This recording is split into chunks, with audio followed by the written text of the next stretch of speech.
Ovuma ndifambe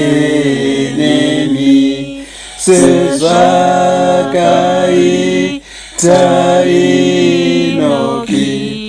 mubateru woko wangu nditaurirane nemi kana nzira yashaikwa tenzi pfuma indifambe nemi handingambofamba ndega dutu riri kuvhuvhuta miravuya kateiwa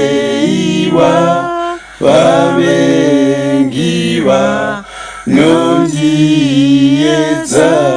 yese aya madambudzo tenzi pfuma indifambe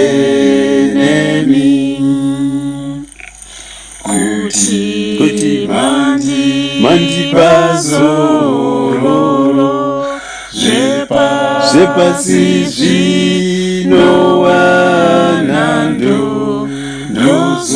ndozofamba nekushinga ndotakura muchinjikwa ndagara ndione Zayoni tenzi pfuma indifambe nemi kuti mandipazororo zvepasi zvinowana ndozofamba nokushinga ndotakura muchinjikwa ndakaranda